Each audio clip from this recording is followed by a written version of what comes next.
सभी कोई कार्य करने में दक्ष रहते हैं।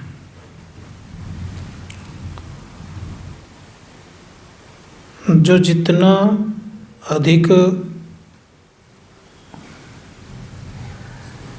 कर्म करते हैं वो उतना ही अधिक फल पाते हैं।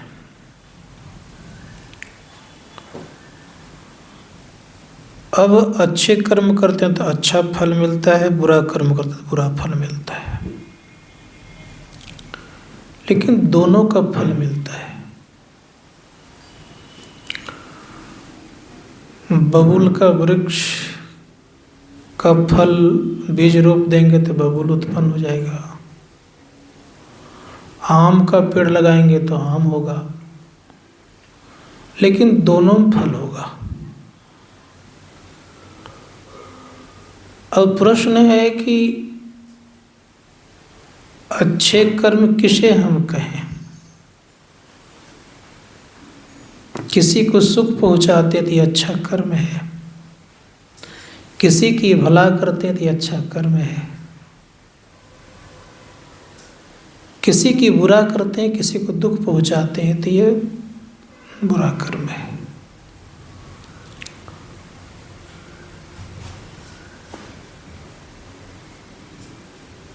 महर्षि व्यास ने कहा कि 18 पुराणों में 2 बात बिल्कुल सार है। अष्टादश पुराणेषु व्यासस् वचनम द्वम परोपकाराय पुण्याय पापाय पीडनम का 18 पुराणों में 2 बात सार है। दूसरों को पीड़ा पहुंचाना पाप है और दूसरों को सुख पहुंचाना पुण्य है। अब पीड़ा पहुंचाएंगे तो पाप तो कहलाएगा, तो पीड़ा पहुंचाने वाले को कष्ट तो होगा, जिनको पीड़ा दे रहे हैं उनको भी कष्ट हो रहा है। कोई कोई व्यक्ति पीड़ा देने वाले खुश होते हैं, किसी को पीड़ा दे रहे हैं तो बड़े खुश होते हैं, बड़े आनंदित होते हैं। एक जमाना था कि लोगों को पीड़ा देकर के बड़े खुश होते थे लोग, लेकिन संत महात्मा गण कहते कभी न कभी उस पीड़ा का नतीजा मिलता है। इसीलिए संतों का वचन है अच्छा कर्म करिए। संत कबीर साहब कहते कर्म गति टारे ना टरे।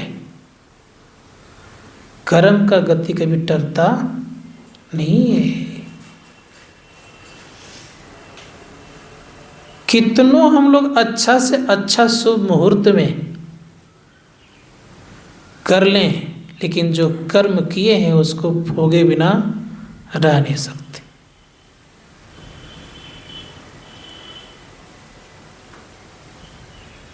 गुरु वशिष्ठ ने सोधी के लगन धरी,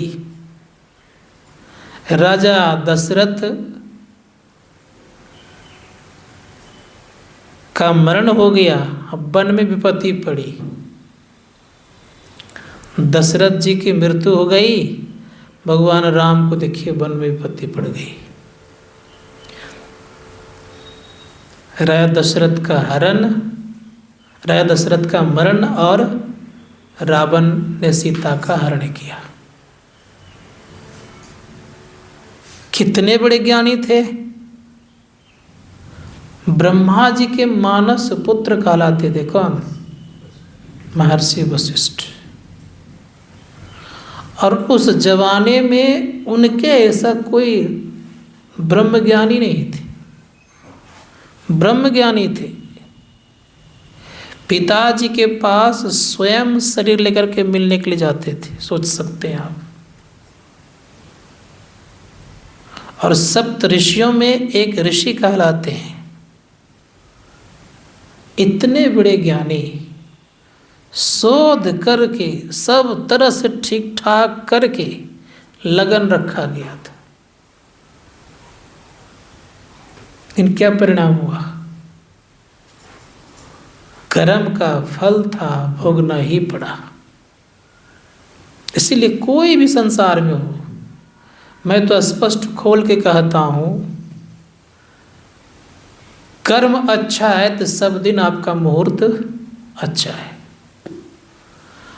कर्म अच्छा नहीं है तो मुहूर्त में भी आपका अच्छा नहीं है। इसीलिए कर्म उत्तम करिए। संत महात्मा गण कहते हैं, सत्कर्म के लिए मुहूर्त देखा नहीं जाता है, याद रखिएगा सदैव। कोई मुहूर्त की आवश्यकता नहीं होती है, जब मन करे सत्कर्म करना प्रारंभ कर दीजिए। सत्कर्म करने के लिए कोई मुहूर्त की आवश्यकता नहीं है, लेकिन ये उल्टा करते हैं लोग। सत्कर्म करने के लिए मुहूर्त देखते हैं, पाप करने के लिए कोई मुहूर्त नहीं देखते हैं। ये समस्या है। संतों ने कहा कि मुहूर्त देखना चाहिए, किसके लिए? कि गलत काम हमसे नहीं हो, इसके लिए मुहूर्त देखिए।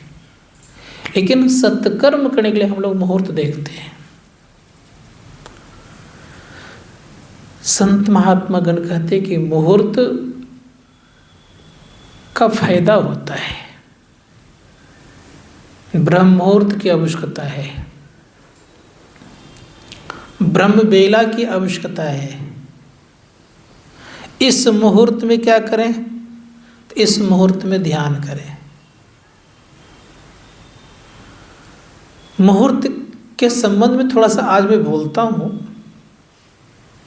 सबसे उत्तम मुहूर्त जो होता है, जब दोनों नथुने से जब श्वास की गति सम होने लग जाए, उसमें आपका उत्तम मुहूर्त है। बराबर जब श्वास की नथुने हो जाए, श्वास की गति हो जाए दोनों नथुने से, तो उस समय सत्वगुणी नाड़ी चलती है। उस समय आपका मुहूर्त बहुत सुंदर है। उस समय आपका ध्यान करने में मन लग जाएगा। और जब तक ये स्थिति नहीं है, बहुत बैठेंगे। कहीं अगर दायां चल रहा है ज़्यादा, चलता तो दोनों है, मात्रा अधिक होने से चंचल और आलस आता है। जैसे बायां नाक का श्वास की गति तीव्र हो गया है तो आलस्य आएगा, नींद आएगी। और दायां नाक का ज़्यादा श्वास की गति हो गई है तो गुनावन होगा और चंचल मन होगा। संत महात्मा गण कहते हैं, जब बराबर होगा तो ना चंचल होगा ना गुनावन होगा। इसीलिए संतों ने कहा है कि मुहूर्त इस तरह का प्रयास कीजिए हो जाए। ऐसा मुहूर्त लोग नहीं पहचान पाते हैं, लेकिन कभी कभी ये दोनों की स्थिति अच्छी होती है। ये मुहूर्त में कोई भी कार्य कीजिएगा, कोई भी कार्य, इसको नोट कर लीजिएगा, वो सफल होकर के ही आएंगे। लेकिन ये मुहूर्त का पता कैसे करेंगे? पता चलेगा कैसे कि मेरा आज दोनों श्वास बराबर चल रहा है? रोज़ तो प्रैक्टिस कर नहीं रहे, सही चल रहा है कि नहीं चल रहा है।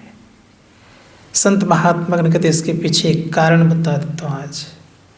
जब शुभ मुहूर्त आता है, दोनों नाथुनों से श्वास की गति एकदम स्वच्छ हो जाता है, बराबर हो जाता है, तो स्वतः आपका मन शांत होगा और ध्यान करने की प्रेरणा भीतर से उठेगा। वैराग की भावना आने लग जाएगी और बैठने का इच्छा करने लग जाएगा। तो ये थोड़ा सा नमूना मैंने बताया। संत महात्मा गण कहते हैं कि मुहूर्त इस तरह का। तो मैं कह रहा था कर्म के संबंध में, हम आपसे रात दिन कोई न कोई कर्म होते रहता है। एक भी दिन बचता नहीं है जो कर्म नहीं होता है। कर्म करते हैं लेकिन ख्याल नहीं रहता क्या क्या करते हैं। रोज कुछ न कुछ कर्म होते रहता है। इसीलिए अगर सोच समझ करके जिंदगी व्यतीत किया जाए तो उनका जीवन बड़ा सरल और सुगम हो जाता है। भगवान राम के युग में भी बहुत सारे कर्म हुए। भगवान राम के द्वारा भी कर्म हुआ, कृष्ण के द्वारा भी कर्म हुआ, सबके द्वारा कुछ न कुछ कर्म हुआ। जो शरीर धारण करेगा उनके द्वारा कर्म कुछ न कुछ होगा। अब रह गई बात यह कि इन लोगों को कर्म फल क्यों लग गया, ये प्रश्न है। जितने भी अवतारी महापुरुष होते हैं वो कारण मंडल से आते हैं, याद रखिएगा। अब कारण मंडल से आने के कारण कर्म फल भोगना पड़ता है। इसीलिए अभी आपने सुना कि जो जो व्यक्ति कर्म मंडल के अंतर्गत रहेंगे उन्हें क्या करना पड़ेगा, कर्म फल भोगना पड़ेगा। जो जो व्यक्ति कर्म मंडल के अंतर्गत रहेंगे उनके पास जो कुछ भी पाप होगा उनके द्वारा वो फलित होगा, भोगना पड़ेगा। भगवान राम के द्वारा हुआ, उसकी मृत्यु हो गई किनकी, बाली की, रावण की। तो रावण ने तो अत्याचार किया तो वहाँ तो चलेगा, लेकिन इसने अत्याचार नहीं किया था। तो कहा कि द्वापर में मैं जब जन्म लूँगा तब आप मेरा बदला लीजिएगा। तो लिया, बाली बना जरा नाम का व्याधा और राम बन गए भगवान श्री कृष्ण। यद्यपि हम लोग जानते हैं कि अनेक अस्त्र शस्त्र भगवान श्री कृष्ण के शरीर में लगे होंगे युद्ध के कर्म में, लेकिन कहीं कुछ नहीं हुआ। और हम लोग ये भी जानते हैं कि किसी को अगर प्रशासन विभाग की तरफ से शूटिंग करता है, शूट करता है, कहाँ मारता है, कमर से नीचे, कि ताकि गिर जाएगा, मरेगा नहीं। एक तीर तलवा में लगा मर गए, ये कहाँ का नियम भाई, विचारणीय विषय है। संत महात्माओं ने कहा इसके पीछे का कारण ये है कि उनको बदला चुकाना था, इसलिए उसी तीर को लेकर उन्होंने स्वीकार कर ली मृत्यु को। स्वीकार किया गया है क्या, बदला को। नहीं तो तीर से कहीं तलवा में तीर तलवा में लग जाए मर जाएगा वो, यहां से इधर लगता तो मरता ही नहीं लोग, आर पर तब भी नहीं मरता है लोग। तो तलवा में तीर लगा और उन्होंने स्वीकार मृत्यु को किस लिए किया, कि बदला चुकाना था। तो बदला चुकाने के लिए उन्होंने इस काम को किया। तो कहने का अभिप्राय मेरा यह था कि कोई भी व्यक्ति कर्म से बच नहीं सकते, देवता भी नहीं, दानव भी नहीं, मानव भी नहीं, यहाँ तक ईश्वर कोटि के जो देवता हैं वो भी नहीं। ईश्वर कोटि देवता में 3 देवता आता है, कौन कौन, ब्रह्मा, विष्णु और महेश। इन तीनों के द्वारा भी कर्म होगा तो नहीं बचेंगे। संत महात्मा गण कहते तब क्या करना चाहिए, का कौन बच सकता है, कर्म के द्वारा। का प्रारब्ध कर्म सबको भोगना पड़ता है, लेकिन जिस दिन, याद रखिएगा, जिस दिन नाम प्रकट हो जाएगा आपके अंदर में, उस दिन से आपको कर्म बंधन में कोई न डालेगा, न कर्म बंधन आपको लगेगा, कर्म फल लगेगा। नाम प्रकट से मतलब जिस नाम से सारे पापों से मुक्ति मिलती है, वो कौन सा नाम है, उस नाम को जानिए। जिस नाम से फिर हमारा आवागमन नहीं होता है, उस नाम को जानिए। उसी नाम के संबंध में संतों ने कहा है कि उस नाम को जिस दिन आप प्रकट कर लीजिएगा, उसी दिन आपके सारे पाप भी समाप्त हो जाएंगे और आप बंधन से मुक्त हो जाएंगे। तो कर्म सबको लगता है, कोई भी क्यों नहीं हो, लेकिन फिर भी हम लोग सोच सोच के कर्म कर पाते हैं। देखिए, जब विचार करके देखिए तो आता है कौन? तीन ही तो किसान है ना। कौन कौन है? मन, वचन और कर्म, तीन तो किसान है। ये तीन किसान में कौन कौन लगा है? मन के साथ क्या क्या पता कर लीजिए एक बार। मन 10 इंद्रियों का मालिक है, और 10 इंद्रियों का मन मालिक है तो विचारना होगा कि आंख को प्रेरणा कौन देता है? मन। तो इसका भी अधिकार इसका अधिकार किसको है? मन को। अब इसके द्वारा कर्म करा लेता है। एक मन है और 10 को इसका काम करने वाला है, याद रखिएगा। तब 10 हाथ जिसको होगा वो कितना काम कर लेगा, विचार करके देखिए।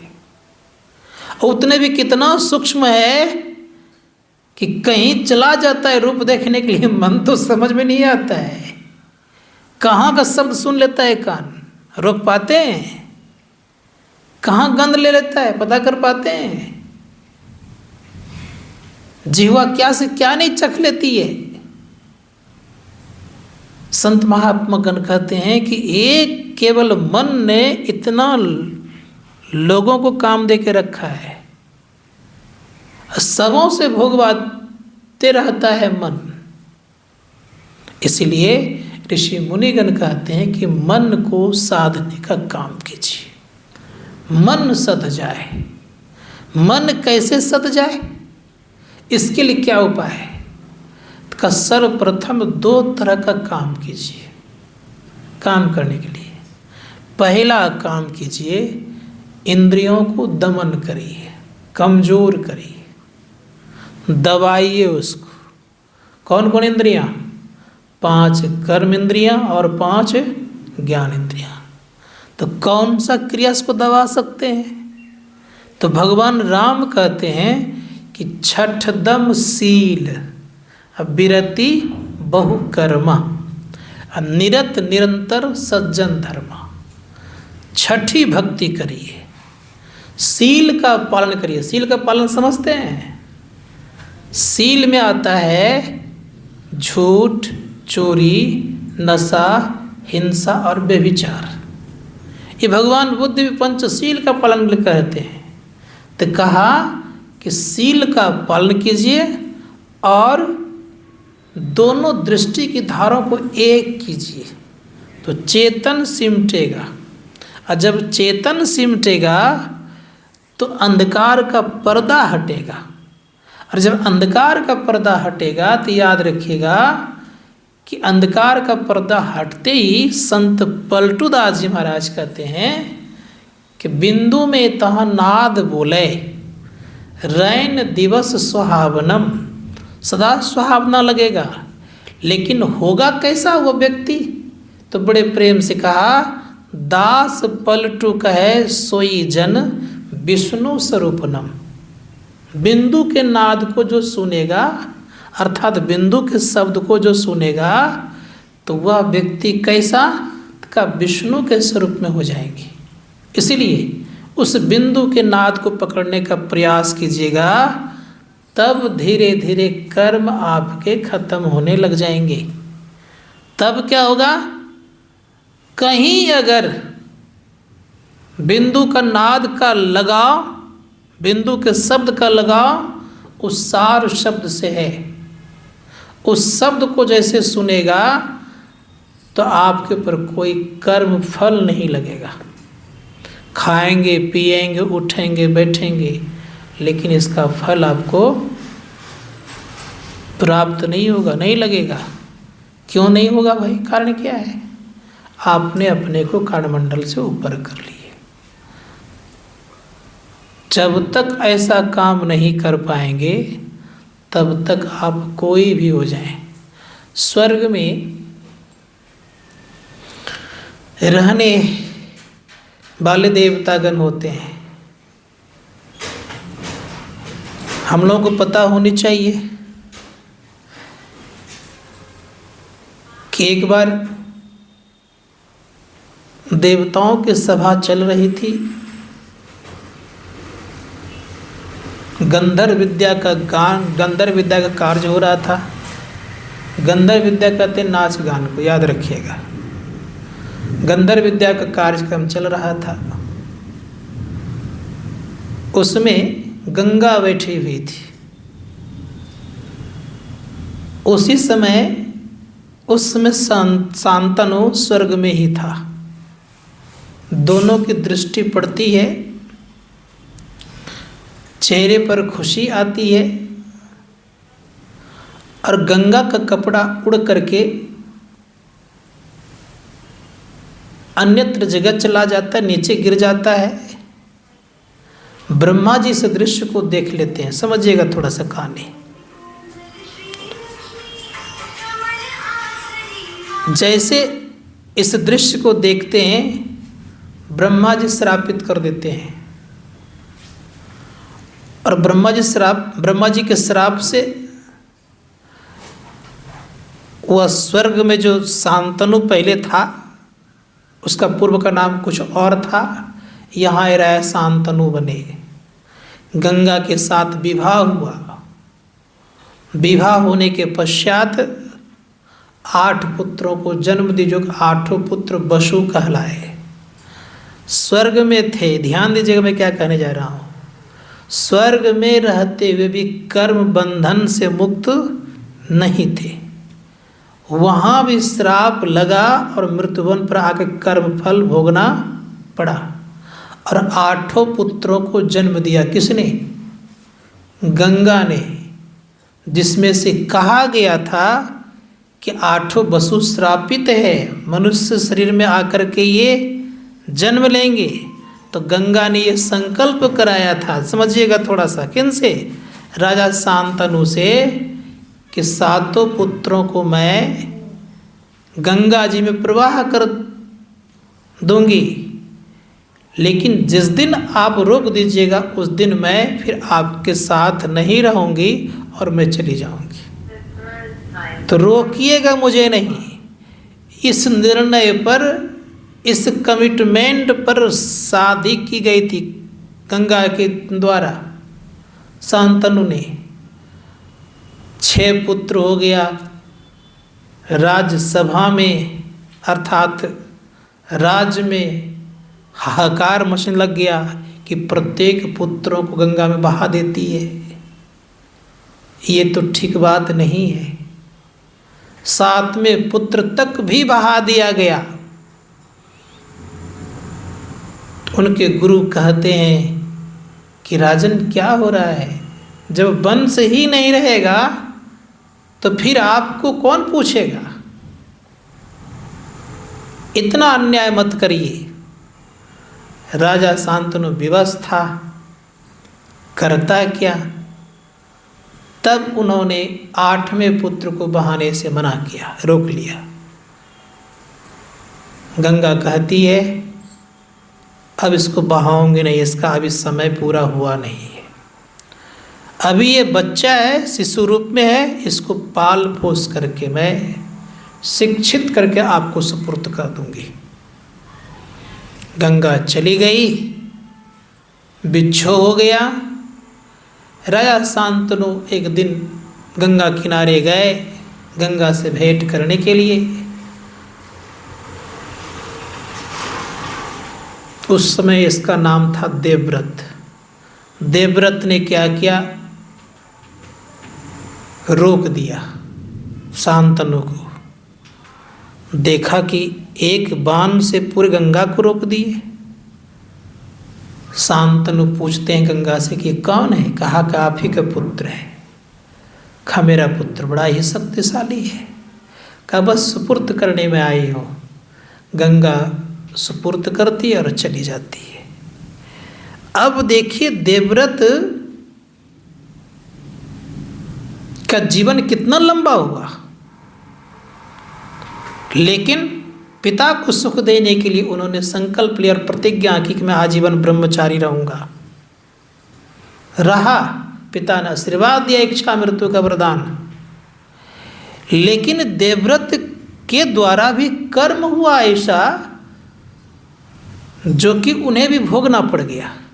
उसी जीवन में, दूसरे जीवन में नहीं, उसी जीवन में रथ पर सवार थे, रथ के नीचे एक सर्प आ गया,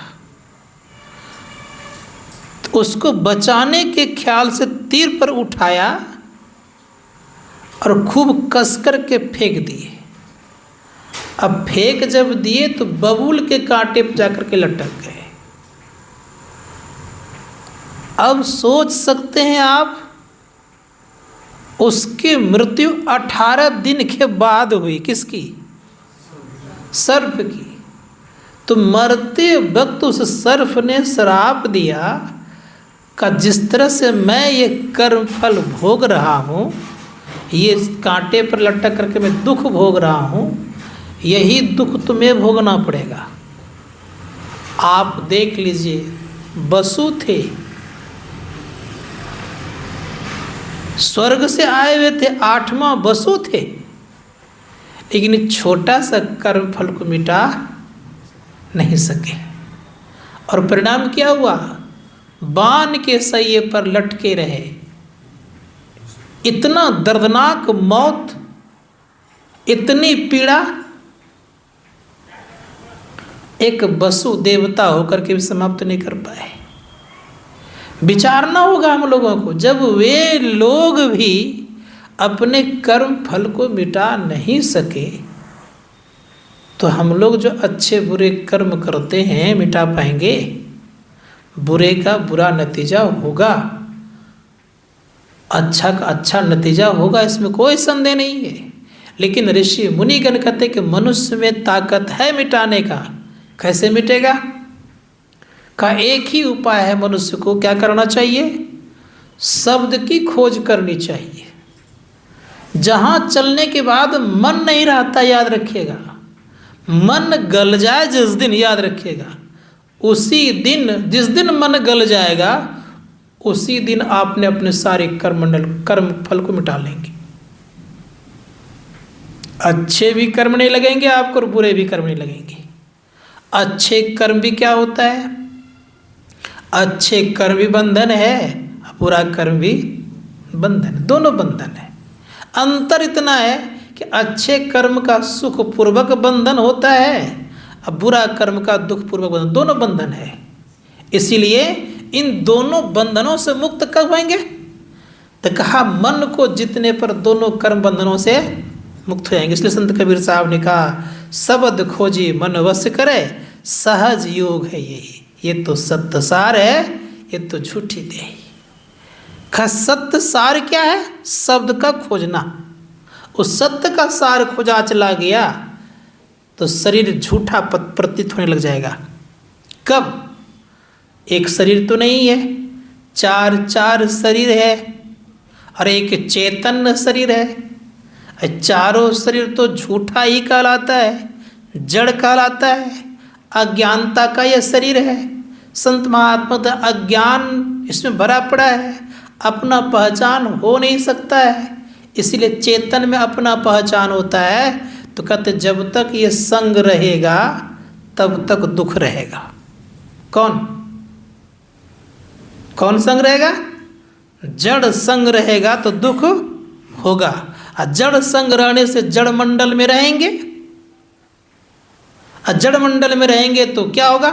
पुनरपि जननम पुनरपि मरणम, ये होते रहेगा। जन्मना और मरना पुनः पुनः होते रहेगा। और जन्मने मरने का जो दुख है उसको तो भोगना पड़ेगा।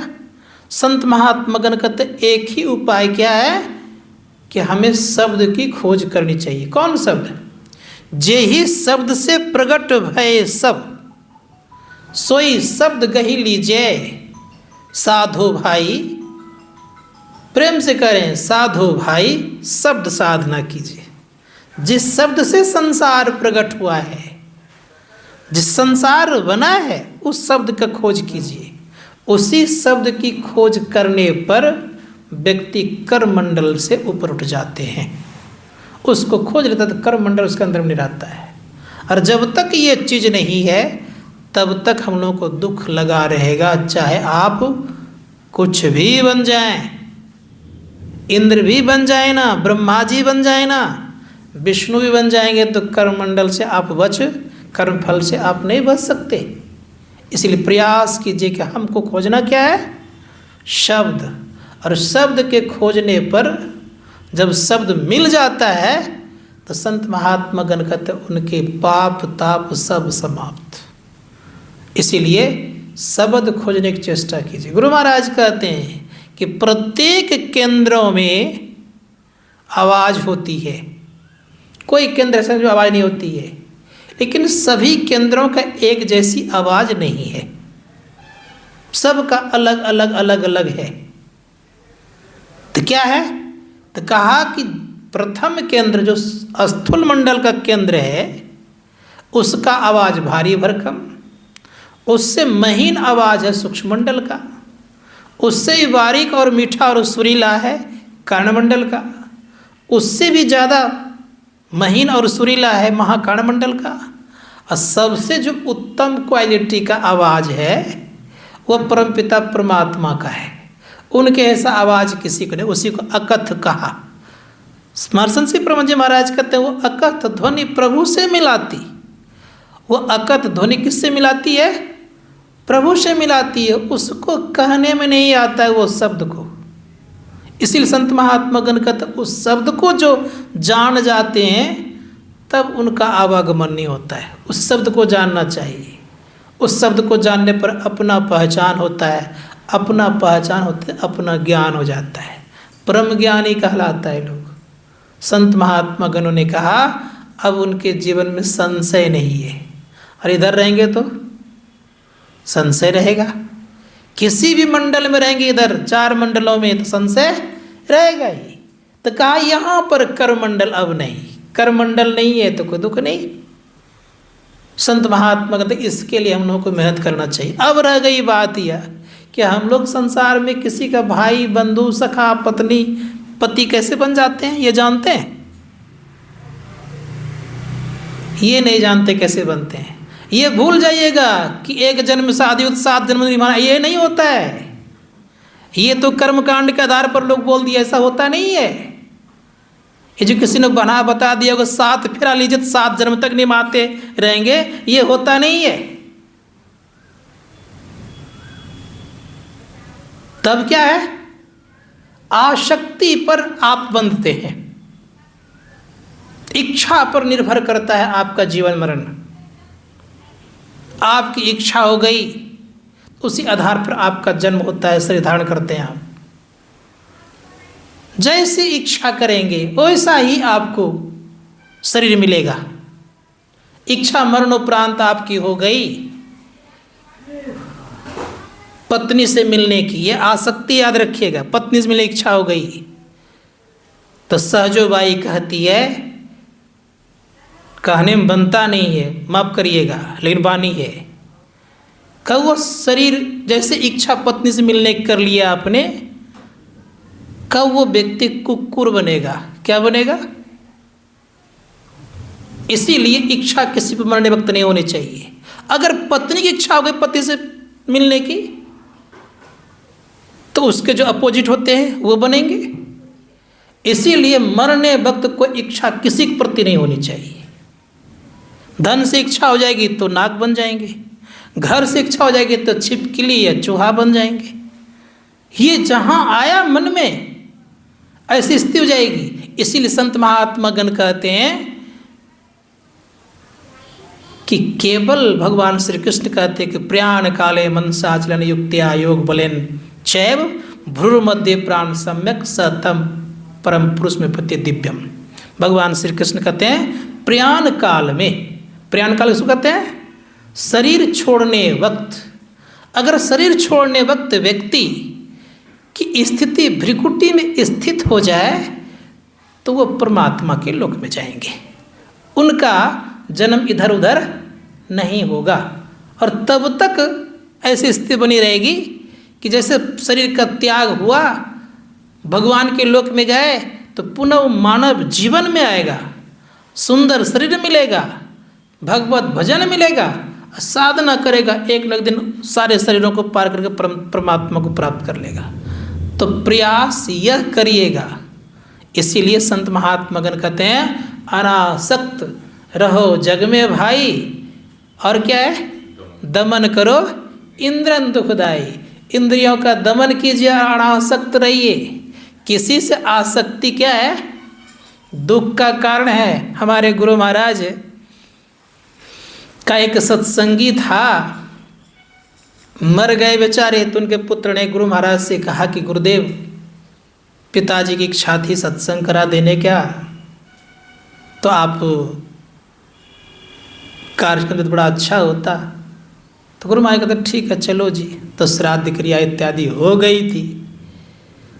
तो गुरु महाराज गए, तो उसको आसक्ति थी वृक्ष से, वृक्ष बहुत लगाते रहते थे वो। तो मरने वक्त उसकी वासना चली गई थी कहाँ, वृक्ष पर। अब जब उसी का रास्ता था, बगीचा उसी का लगाया हुआ था, तो गुरु महाराज उतरे और एक छोटा सा वृक्ष था, छोटा सा पौधा था, वृक्ष छोटा सा पौधा था, और उसी पौधा के पास जा गुरु महाराज रोने लगे। तो गुरु महाराज को देख के कहते हैं गुरुदेव आप क्यों रो रहे हैं। कह रहे इसको मैंने कितना बार समझाया कि सत्संग भजन ध्यान करो, ये देखो कहाँ आ गया, ये तुम्हारा पिताजी है, मैं आशीर्वाद दे दिया हूँ, इसका शरीर छूट जाएगा, मतलब वृक्ष पौधा छूट जाएगा, फिर ये मनुष्य जीवन में जाएगा, तब सत्संग करेगा। देख लीजिए क्या स्थिति। इसीलिए किसी वस्तु से या किसी वस्तु से या किसी चीज़ों से या किसी व्यक्ति से आप आसक्त मत हो। आसक्त होना ही दुख का कारण और बंधन का कारण है। इसीलिए प्रयास कीजिए कि एक वासना रहनी चाहिए। कौन सी? बास सुरतिले आवहीं, शब्द सुरतिले जाए।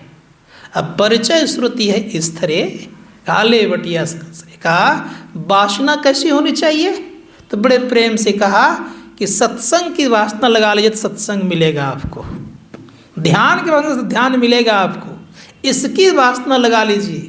और ऐसी अगर वासना लग गई तो कभी न कभी आपको लौटा लौटा के लाएगा। इसलिए संत महात्मा गण कहते हैं कि शरीर त्यागने वक्त ये सदैव ख्याल करना चाहिए हम लोगों को कि हमारी वासना कैसी होनी चाहिए, सत्संग के प्रति, गुरु मंत्र के प्रति, ध्यान के प्रति याद रखिएगा। और किसी के प्रति रह गया तो दुख का कारण बनेगा। तो ये हम लोगों को ख्याल रखना चाहिए। गुरु महाराज ने बड़ा सुंदर शब्द कहा, और यही बात उपनिषदकार भी कहते हैं, देहावसान समये चित्ते यद यद द्विभावेत तदेजिह्वेद इत्येव जन्म कारणम। देह त्याग के समय में जो जो जीव भावना करता है वही वही जन्म का कारण बनता है। इसीलिए प्रयास कीजिए कि हम वो काम नहीं करें। इसीलिए किसी से नहीं, एक आधार रखिए, और एक आधार पर जो टिके रहेंगे उनका निश्चित बेड़ा पार लगेगा, इसमें कोई संदेह नहीं। इसलिए संत महात्मा गण कहते हैं कि आधार एक होना चाहिए, एक तुम ही आधार सदगुरु, ये होना चाहिए। ये आधार अगर मिल जाए तो जीवन धन्य धन हो जाएगा, कर्म मंडल से ऊपर उठ जाएंगे। कैसे? तो सदगुरु का आधार बड़ा अच्छा होता है, सदगुरु का आस बड़ा अच्छा होता है। इसको याद रखिएगा। गुरु महाराज ने बड़े सुंदर शब्दों का प्रयोग किया चिट्ठी में। एक चिट्ठी हमको मिली थी इसलिए बता रहा हूँ। उस पर बाबा देव से चिट्ठी लिखे थे, शायद ईस्वी का नाम भूल गया हूँ। उस चिट्ठी को हाथ में लगा, मुझे दिया भी गया था, मैं तो भुलक्कड़ हूँ, कहाँ रख दिया पता नहीं, लेकिन चिट्ठी मुझे दिया गया था पढ़ने के लिए। तो उसमें लिखा तो मुझे वो लाइन याद है, का अभ्यास पर खूब बल दो, अभ्यास मत छोड़ो। जितना अभ्यास पर बल देंगे सत्संग का, ध्यान का, उतना ही अच्छा होगा। इसीलिए अभ्यास पर बल अवश्य देना चाहिए हम लोगों को। अगर ये काम नहीं कर पाए तो सब काम धरा रह जाएगा और कुछ हो जाएगा, लेकिन अभ्यास नहीं होगा तो कोई काम नहीं होगा। इसीलिए जैसे भी रहें, किसी भी तरह रहे, ख्याल रखे बना करके। और ख्याल अगर बना रह गया तो निश्चित है कि काम बनेगा। ख्याल से ही सब काम होगा आपका। इसलिए सत्संग भजन जो संत मत का है बड़ा सुंदर है। एक कहानी सुनाता हूँ आप लोगों को, अभ्यास में कितना बल है। दुर्योधन ने अभ्यास किया था जल में रहने का।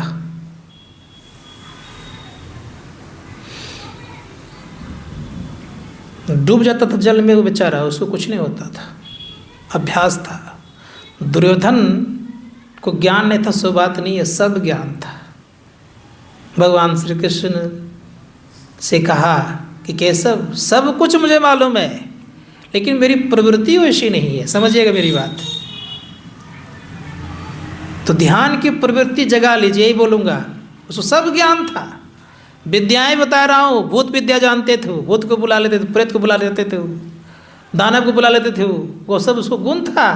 पानी में डूब कर रहते थे, वो राक्षस को बुला लेते युद्ध में, या राक्षस को बुला लेते थे। ये सारे गुण था उसमें, लेकिन उसकी प्रवृत्ति सत्कर्म करने की तरफ नहीं थी। यही गड़बड़ थी खाली उसकी। बुद्धिमान के दृष्टिकोण में युधिष्ठिर से ज्यादा दुर्योधन था, लेकिन करता क्या, उसकी प्रवृत्ति ठीक नहीं थी। इतने अंतर था। प्रवृत्ति को ठीक करने के लिए बहुत कोशिश किया, उसके पिता नहीं ठीक हुआ। माँ ने बहुत समझाई, नहीं समझा। अंत में मोहाग्रस्त हो गए। तो मैं कह रहा था अभ्यास के संबंध में, जल में डूबने का अभ्यास बहुत ज़्यादा उनको था। जल में पड़े रहते थे तो मरते नहीं थे वो। महाभारत का युद्ध समाप्त हो गया, दुर्योधन अकेला बचा, भाग गया वहां से। भाग गया तो कहाँ चला गया, एक तालाब में जाकर के छिप गया। सैनिकों ने कहा कि उधर गया हुआ एक तालाब में शायद होगा। वो गया, बहुत देर तक पांचों भाई पांडव भगवान श्री कृष्ण खड़े रहे, कुछ सेनाएं रही, लेकिन युधिष्ठिर जी के कहने पर भी नहीं निकल रहे थे। बहुत जोरों जोर से बोलने लगा, तब कहता मैं आता हूँ और युद्ध करूँगा। तो जल में, जल का अभ्यास उन्होंने किया तो मरने में सहूलियत नहीं हुई उनको हुई, अर्थात वो मर नहीं पाए जल में डूब करके।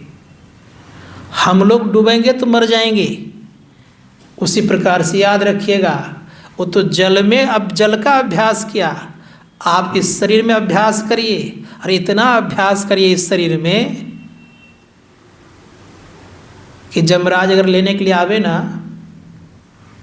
तो खोजते रहे तो इसमें मिले नहीं। बात समझ आ रही है कि नहीं? इसी में खोजेगा जमराज कि सूक्ष्म शरीर खोजने जाएगा वो।